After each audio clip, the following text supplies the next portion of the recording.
Welcome to Cancer Talks, a podcast sharing stories of personal transformation and collective healing from people who have been touched by cancer.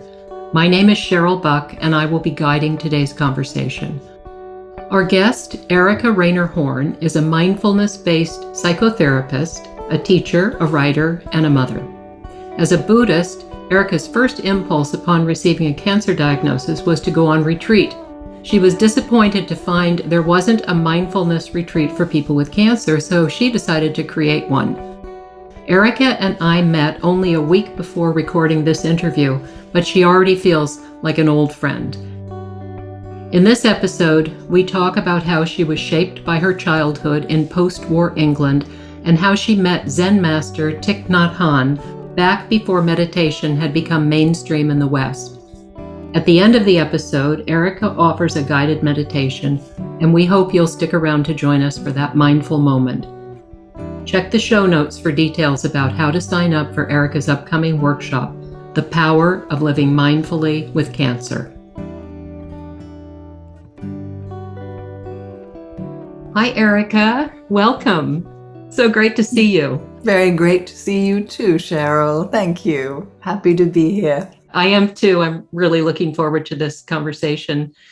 I'd really love to start with a little bit about your early life. And you shared with me that you were born in England and it was right after the war. Can you just talk a little bit about what that was like growing up, about your mom and your dad? And Yes, happily. It's a long story, so I'll try and just give you a few brief parts of it.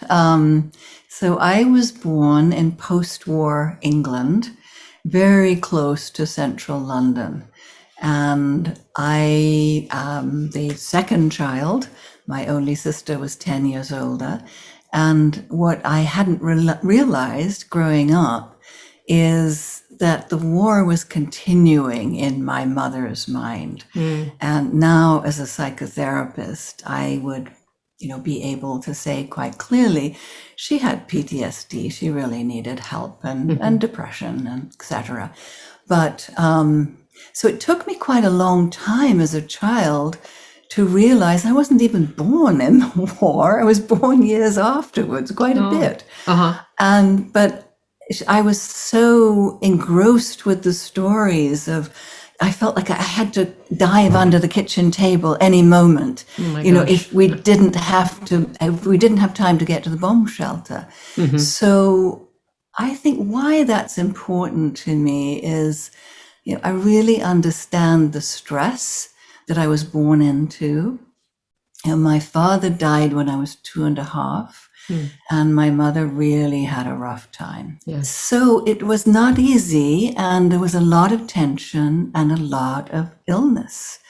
And to me, that is a very important part of my beginnings that took me. Can I fast forward a bit, or do you want to stay in England?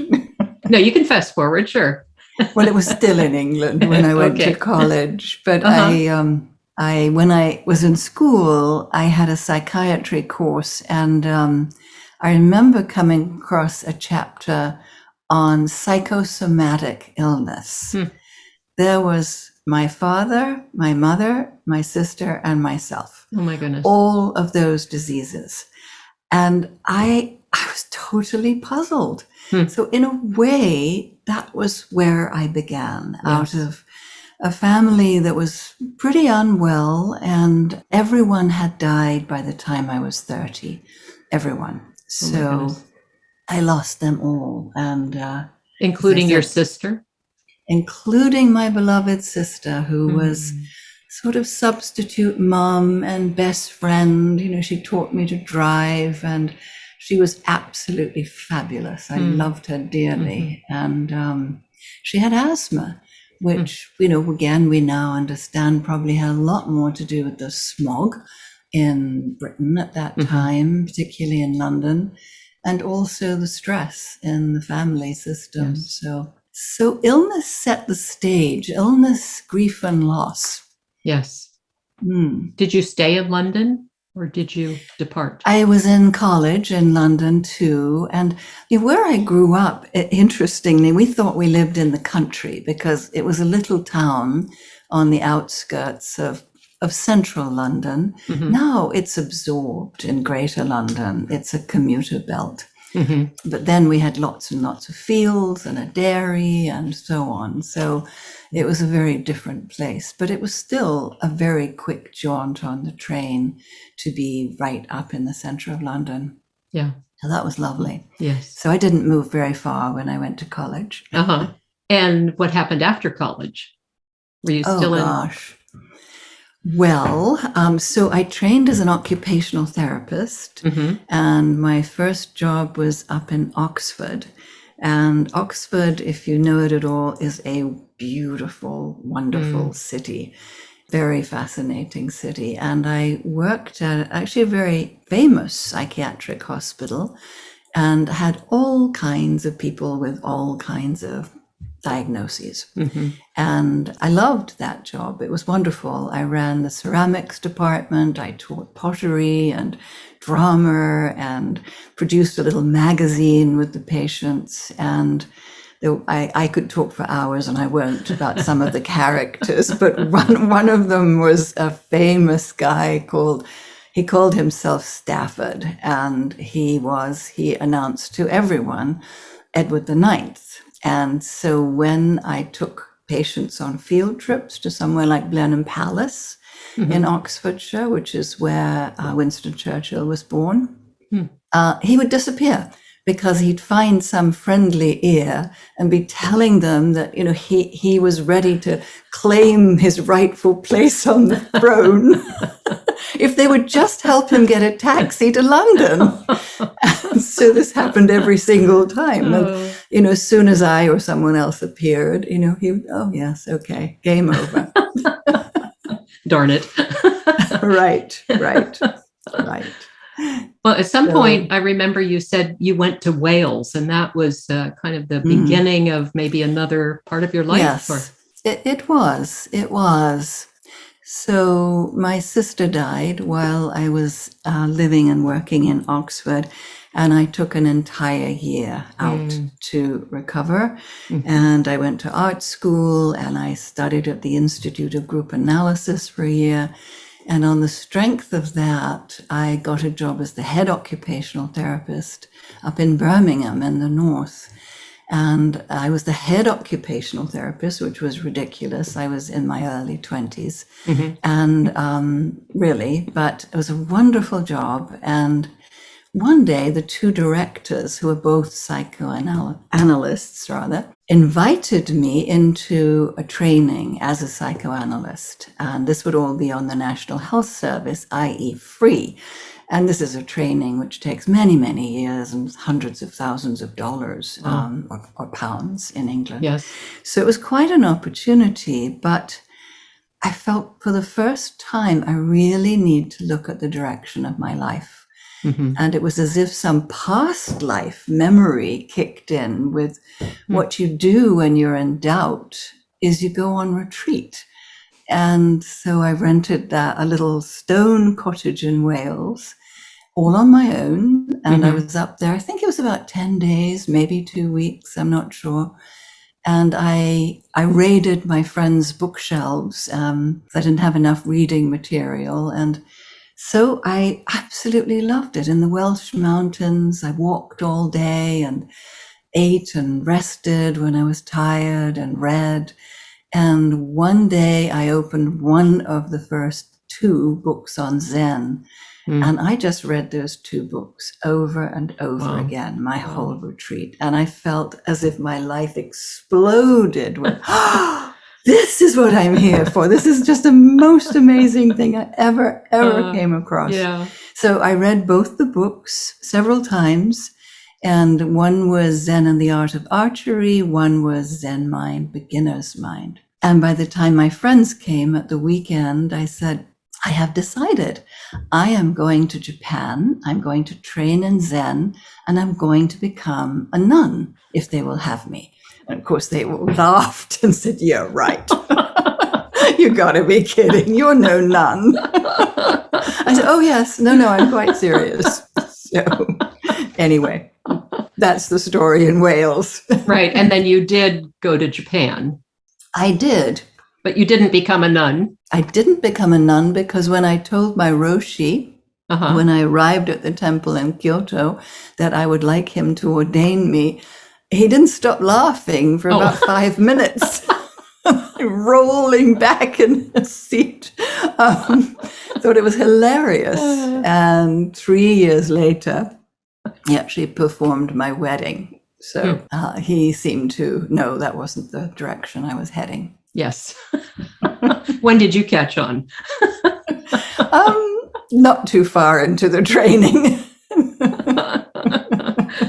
So you were at a Zen center in Japan, and you were there for 3 years, and then you got married there. Yes, got married there to an American. That you which obviously is why met in Japan.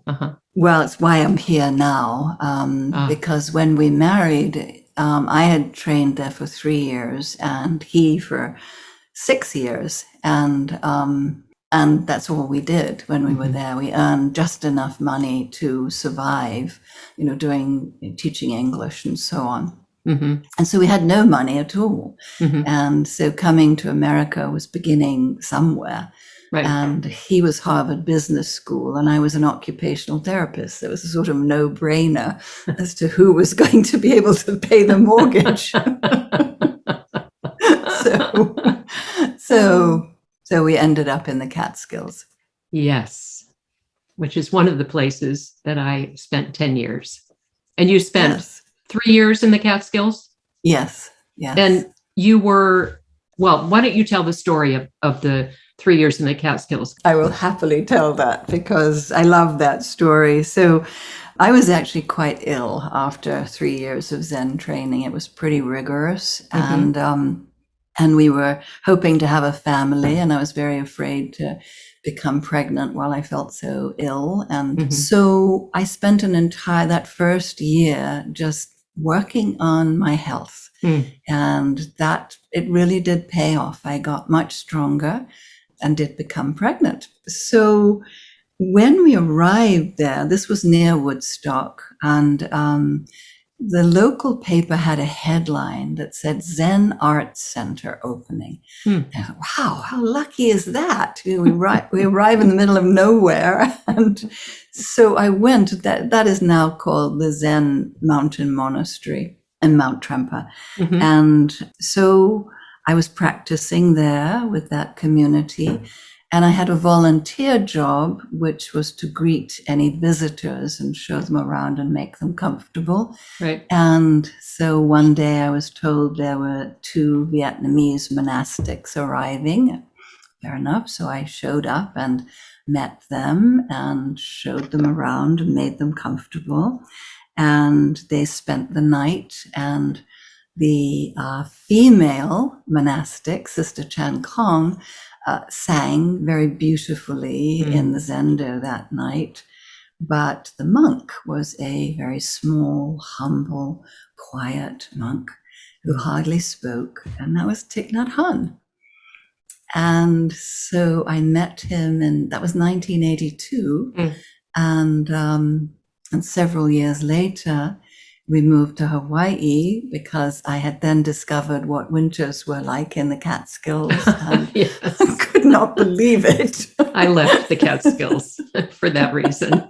Yes, it snowed on May 1st. And I thought, that's it. That's enough. Right. Yeah. Well, I didn't go as far as Hawaii. I just came to California, but sunny days.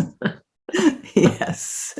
I know that you spent a lot of time with Thich Nhat Hanh, and as probably many people know, he died last January, not too many weeks ago. No, that's right. I'm so moved that you had many years with him, and so tell us about that and who he was for you, who he is for people in general, and for you specifically. I'd love to hear that. Thank you, Cheryl. Well, it's a subject that's very dear to my heart. So So picking up the thread of the story, we arrived in Honolulu, and once again, I gravitated to the Zen Center, which was the Diamond Sangha. And the Diamond Sangha was a wonderful Roshi called Robert Aitken, and a very lovely man. And he had turned his home over, he and his wife Anne turned their home over to the Zen Center, and they lived in very humble dwellings. And so I was practicing with that group. And then one day, Roshi Aitken said, I've invited someone to come and lead a mindfulness retreat. No idea what that really was. That was 1985. Mindfulness wasn't on every street corner then.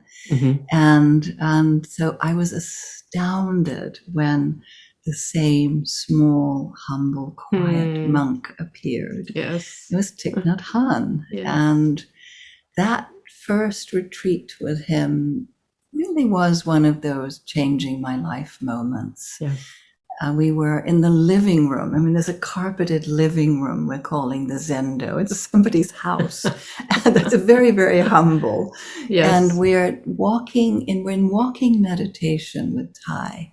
And I remember he taught us, as we walked very slowly and mindfully, walking the green earth.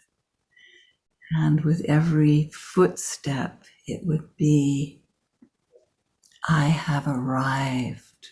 I am home.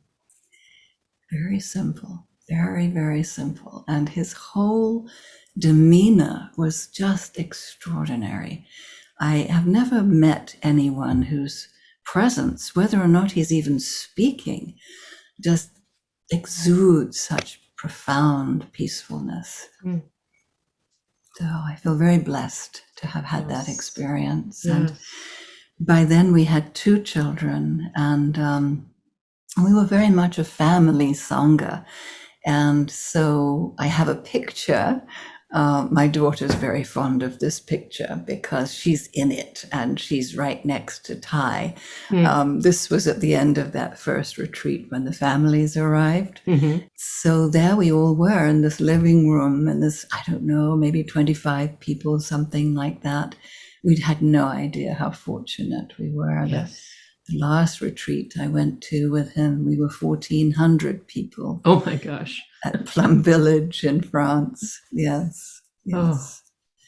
Wow. So how to summarize what he means to me? The first part really was that as the children got older, we started going to mindfulness retreats in California, in Santa Barbara, for families. This was a family retreat with Thai. Thai is how his name is shortened. It basically means teacher, but Thich Nhat Hanh is a bit of a mouthful. Yes. So Thai. So there we were, taking our children to family retreat with him. And he would always lead walking meditation. And that was a wonderful opportunity for the children because they would all gather around him. And he would hold the hands of the children closest to him. And they would walk very slowly, very mindfully. He would stop and look all around, and the children would look all around.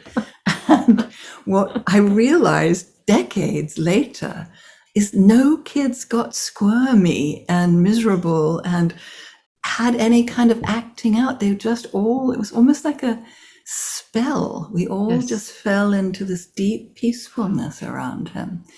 And so the kids got to practice with him. We did little rituals and he taught them meditation with the pebbles. And it was just blissful, really lovely, really lovely. My son had appeared by then, and he was very fond of his sword, which he was not allowed to bring on retreat.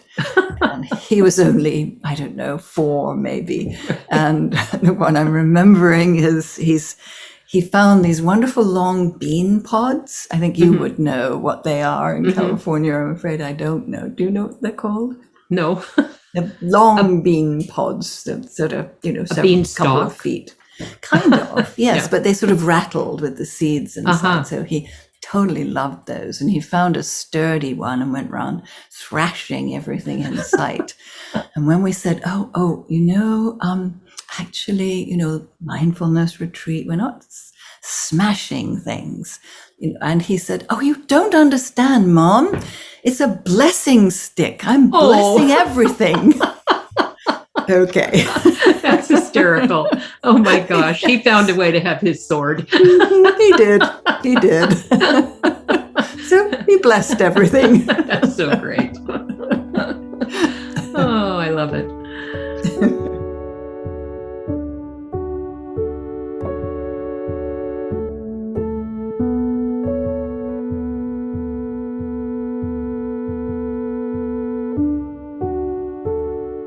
Well, let's go forward to when you got your cancer diagnosis. You said that it threw you sideways. And I can relate to that. I think anyone who's had a cancer diagnosis can relate to that. Yes. And at the same time, it was a great wake-up call. It was. It is true. Yes. So it was a stage in my life which was really, really good, really positive. And actually, I had a dream. And the dream, because I am a Tibetan Buddhist practitioner, there's a lot of emphasis on the teachings around death and the bardos. So I'm very familiar with those. And the dream seemed to indicate something of that kind. And I forgot about it. It was August. I went to the beach. I was having a wonderful sunny day. And I came back and was showering before going out to dinner and discovered something that I knew immediately what it was. And so following morning, I'm in the hospital getting checked out. And within 5 days, I'm listening to those words. I think none of us forget. Yes. You have cancer. And I don't feel we pay enough attention to the trauma and shock of that moment, actually. That's a very good point. Yes. It's really in us, isn't it? Isn't it for you too? Yes. Yes. It's unresolved, because I bring it up a lot, Yes. and in the work that I'm doing now, especially. Yes. And I realize now that you say that, I realize that's unresolved. That has that shock, that trauma is still within me. Yes. I feel that's true. For me, it's 20 years ago. But as I've been thinking and writing about this recently, it's just as vivid.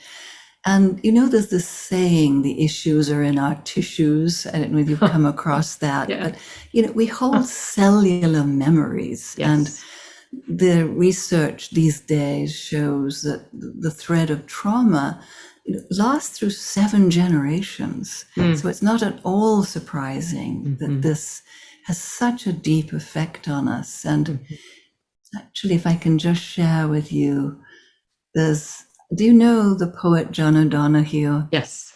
Yes. So he has a wonderful poem. And when I read these words, it was soon after my own diagnosis.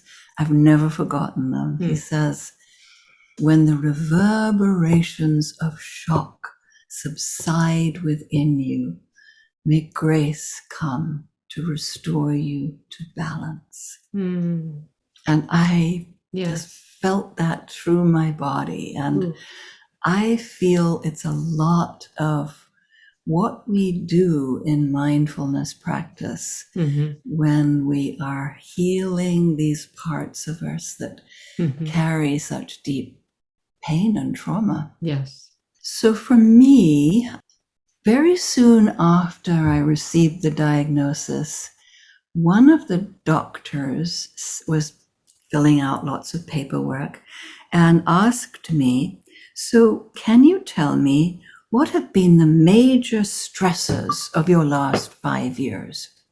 And I looked at him blankly again, it's 20 years ago. I said, "What has stress got to do with this? I have cancer. It doesn't seem possible, does it?" But really, that was what I felt then. And of course, it wasn't that much later, I was training at the Center for Mindfulness with John Kabat-Zinn as a mindfulness-based stress reduction instructor. And I fully understood this impact of stress. Yes. But I looked at the thread through my own life and from my beginnings and the immense amount of stress and tension in my early life. And it made sense. So in some ways, that's what launched me into the work that I do now. That and, frankly, tremendous humility, Cheryl, because I was a psychotherapist. I had been doing different Buddhist practices for a hell of a long time by then. Right. Yes. I started in my teens meditating. And especially in the very beginning, I think I was as thrown and in shock and denial and disbelief as any of us are. And I remember later thinking, well, if it was this hard for me and I've had all this training behind me, and it really does make a difference, then what is it like if you don't? Because that's true of most of us. Yes. It's a really tough road, and for all kinds of reasons. So I remembered my practice, and it came back to me, and it made all the difference. It really did. I already knew how to work with these crazy roller coaster emotions, and I knew how to work with my negative thinking and thoughts and beliefs, and it transformed that experience for me. Yes.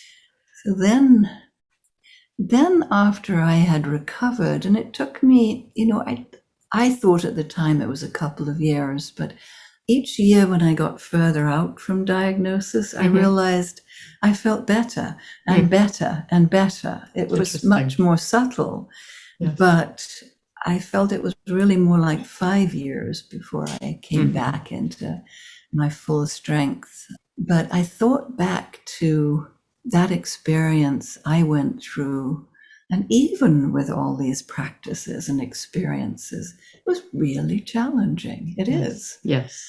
And I thought, well, I need to do something about that, but I don't know what. So I spent a few years kind of looking over my shoulder with, somebody should do something. We need something for mindfulness and cancer, and I expected it any day, but it didn't appear. And, because going on retreat was so common, familiar to me, when I was first diagnosed, my first thought was, I need to go to my retreat with other people living with cancer, and we can practice and meditate and share. And I looked for it. It didn't exist. And then all those years later, it still didn't exist, at least that I was aware of. I don't believe so. So after I trained at the Center for Mindfulness, and I was teaching MBSR, the mindfulness-based stress reduction program, for quite a few years, and I kept thinking, this is fabulous. If only we could adapt it for cancer. Right. Because we have some specific issues, and I felt we needed a retreat that was just more geared to the particular issues of cancer. So that seed then was sown, and it was 2013 when I finally got my courage together and said, well, I don't know what a mindfulness and cancer retreat is exactly, except I know what I wanted, and maybe other people might have wanted the same thing. So I invited a good friend, Alana Rosenbaum, who was one of the founders of the Center for Mindfulness in Massachusetts and one of my instructors in the program. I invited her to come from the East Coast and jump in with me. Yes. And we did. That's fabulous. And it was wonderful. And the rest is history. But now you have to tell us what actually happened, what you produced, and what's happening now. Yeah. Yes, thank you. Oh, I love that story. I'm glad you stepped up to the plate. Oh, thank you. I have never regretted it, because that retreat, we had no idea really. We were just sort of winging it from day to day. But we had a whole resource list of practices in common. And we actually got to be like little girls at one point with, I want to do the loving kindness. You did the body scan. This is hilarious. So we had a very good time, and strangely enough, the format that we happened upon is the one that more or less remained in later years, with the morning being devoted to mindfulness practice and training and doing different meditations, and the afternoon to resting and doing creative projects and other kinds of activities, qigong and mask making and various things.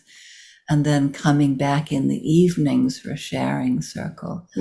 And the sharing circle is the heart of the retreat, always, always. And we kept the numbers small. I think the most we ever had for the retreat, which I should say continued every year after that, that was the beginning. We were usually about 10. I think we had 11, maybe 12 once, but we really wanted to keep it small and intimate. And the following year, I realized that Ilana and I did have the same practices in common, and that maybe it would be nice to bring in some other energy and direction. So I invited my dear friend Diana Lindsay and her husband Kelly to come and join me. And so the three of us facilitated the retreat from then onwards. And it was perfect, because we were all so different, and we all brought different gifts to the program. Yes. And are you still doing these retreats?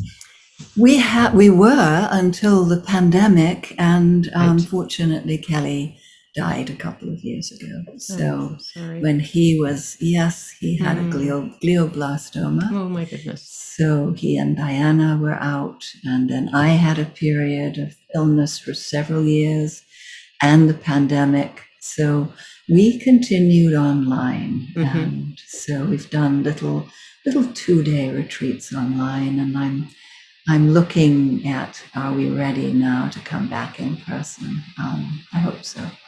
So that was Awake and Alive, Mindful Living with Cancer. And probably what surprised me most about it is that people who came to that very first retreat continued to come. Oh, and wonderful. So a whole circle of alumni have grown up. And we still gather. I have an alumni day I offer every year, which has been online these last years. So it's just been a few hours. But that's been a wonderful, wonderful thing, a little community that just formed itself. I didn't plan that. Yes. Oh, that's wonderful. Well, you are launching a 5-week program. Is that the same? Is that a continuation of what you were doing? In a way it is. It's the in-person retreat is its own entity that is very, very special. Yes. And I really hope that this course will be, because all these years I have been gathering different material and really thinking about how mindfulness is an extraordinarily powerful way of healing on all levels. So what I want to do with this 5-week course is to touch on the main elements of practice, which are always the body and the mind and the emotions and the heart. And the fifth, which we will touch on but probably won't go into as much depth, that will be in the next course, I think, is soul and spirit. So we'll take a week to focus on each of these aspects. And the retreat, I keep wanting to call it a retreat because I'm so used to doing them. And in a way, I hope it will be for people. And the bonus that I'm going to offer is a half-day silent retreat where we will be in meditation and doing eating meditation, etc., online. Oh, in wow. Oh, that's course. interesting. So yes. And I know, well, I've done them, and they are quite commonly done to have a silent retreat, but obviously it's a lot easier in person. But Yes. part of the MBSR program is always ending with a full day of silent retreat. And it's the place it all comes together. We really quiet down and settle and really discover that peace that is always there. And we lose touch with it in our busyness and distraction. Yes. When you do a silent retreat online, are people sitting in front of their computer, or you go off and come back? I think it's helpful to see one another, and Yes. But people will have the option of turning off their screens, of course, but I think it'll be important for that sense of being in retreat and connection to see each other. So that I'm excited about, because it's the piece that, so in the Awaken Alive Mindful Living with Cancer retreats, I would always do a silent part at the end of the retreat. We'd have a whole evening and night and morning before we broke the silence. And I think that's an important piece that we often skip over. Well, I'm just feeling so peaceful talking to you. Sitting here, I realize. Oh, bless you. I guess laughing is part of my retreat anyway with you, but oh boy.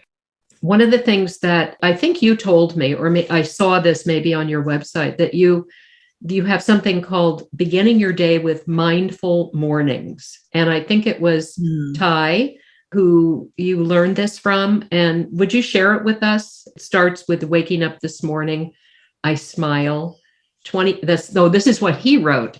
Waking up this morning, I smile. 24 brand new hours are before me. And there are 4 parts to that. Can you tell us what they are? Well, I did learn this from Thich Nhat Hanh originally, and it is a traditional Buddhist teaching, and there's a whole long verse, which I won't go into because I don't think it's necessary. What I feel in what I try to share is to go to the essence, because just the simplicity of the reminder to wake up with gratitude that we're alive. We're alive, without being morbid. We know, people sometimes pass in their sleep. It's not a given that we have tomorrow. And so true. That moment of waking with, I have this full day ahead of me. And just really letting that sink in, the bliss of the opportunity of another day. And then before just jumping out of bed and making your coffee or checking your messages on your iPhone, just moving into a short period or a long period of meditation. I've trained myself over many, many decades to just go directly from bed to cushion, because if I don't, then many, many things unfold, and it's not the same when I come back later. So I make those first few moments of the day really just to be in practice. And I have a particular meditation that I do and a chant that I do, and then I try to do a little bit of body practice. It can be really simple, stretching, moving, but really reminding myself I am in a body. I'm not just a mind walking on these 2 legs, which is what we sometimes feel like, right? With our immense to-do lists. And exactly.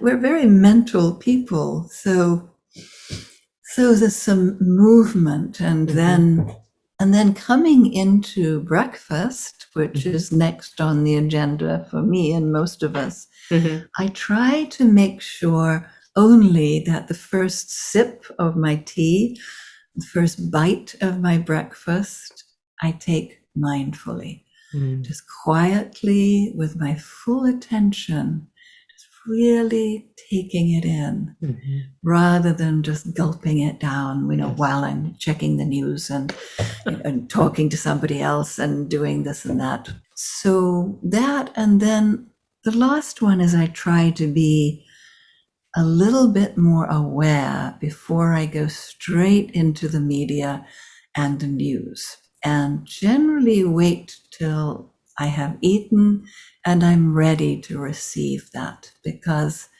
we know it's sometimes very hard. And at the moment, with the war that's unfolding, it's particularly hard. Yes. So it's about, I feel, bringing choice into. We don't have to be bombarded. We actually can say, now is a good moment. I really want to know what's happening today. Mhm. So those are the little practices. I call them the bookends because there's a similar way of ending the day, which I won't go into now, but just the beginning and ending your day with some mindfulness and calm and Mhm. quiet just really sets you up differently. Yes. Would you be ever so kind to bless us with a, what should we call it? A meditation, a mindfulness practice? Yes, that would be Your lovely. specialty. I would love that. I don't know what my specialty is exactly, but I do love being in this meditative space with Yes, people. yes, So yes. that is important to me. Mhm. So let's take a moment to just come back to our bodies. And sometimes it's helpful to just move side to side and move shoulders and necks, because we often forget how stiff we have become sitting, and coming fully into our bodies and taking a moment to really ground, feel the earth beneath our feet, drawing up that earth energy through our bodies. And as we do so, just noticing anywhere that needs attention, anywhere that's in pain, that is tense or uncomfortable. And breathing into it, inviting it to soften.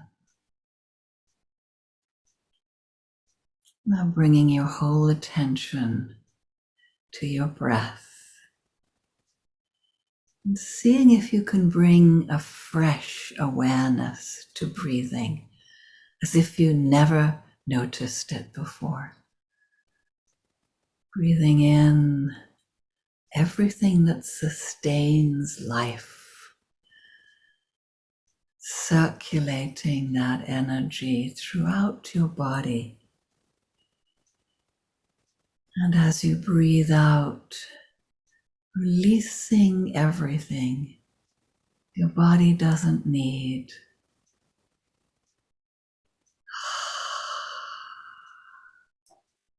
Letting that exhale be slow with a sigh, really releasing and letting go.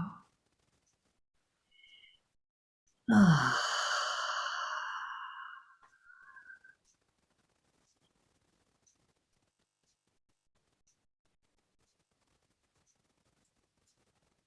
And resting for a moment, just resting in this beautiful present moment.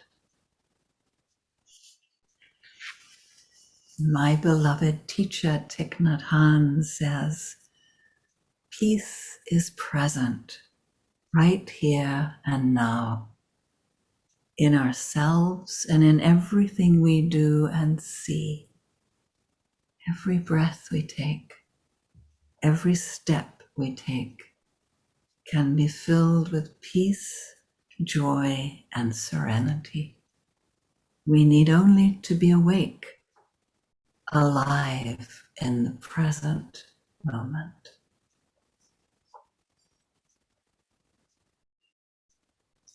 Let's touch in with that peacefulness within us, dropping down a little deeper.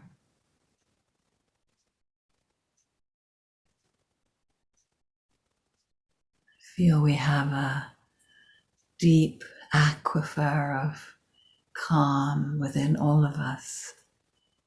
We often forget to touch in with it.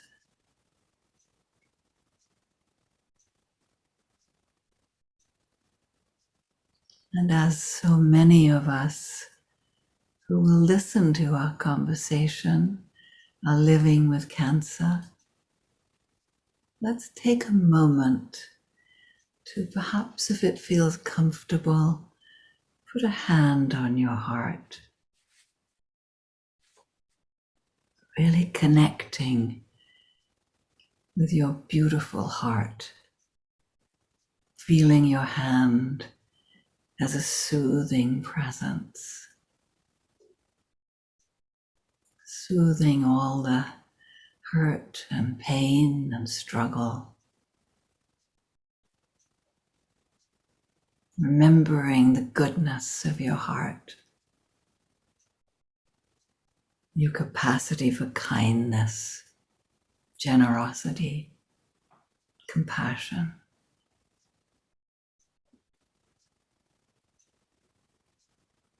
Really sending now loving kindness to yourself in your own way, in your own words, wishing yourself well, happy, healthy.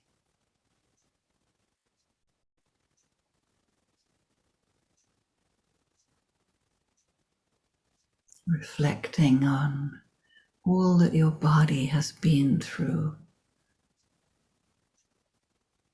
the memory it holds of trauma, of pain, and sending this loving energy to all 50 trillion cells of your body, inviting them to relax and soften.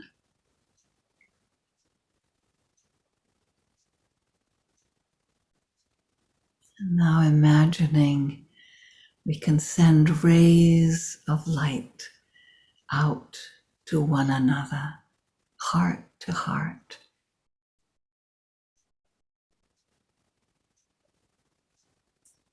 And send out your love to each person listening, wishing them well.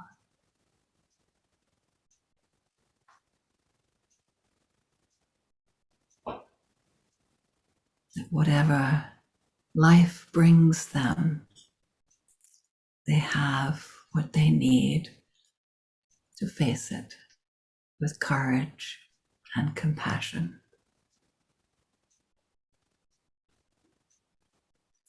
And then, like a stone dropped into a pond with the ripples that spread out, just imagine spreading that loving kindness, that energy out to all those we love and care about, all those we don't know, all those in this world of cancer being diagnosed right now or in treatment, sending that special love out. And as we come back to ourselves now, as we come to an end for now, with great gratitude for this time together, Cheryl.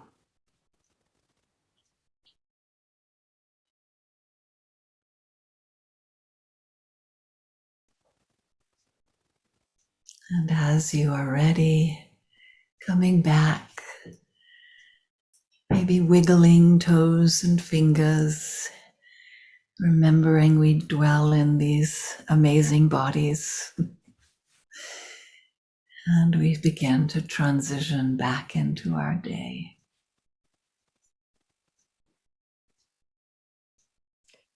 Thank you.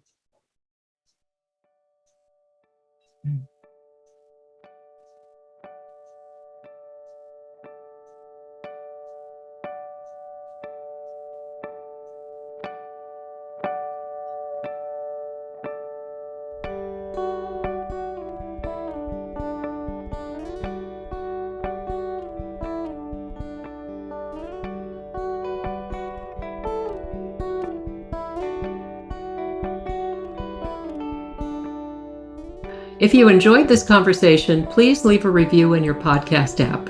Cancer Talks is a platform for anyone who has been touched by cancer. If you'd like to be in community with other cancer thrivers seeking personal transformation, join us for free workshops on Zoom. Visit cancertalks.com/Zoom to register. If you're moved to donate, please visit cancertalks.com/donate.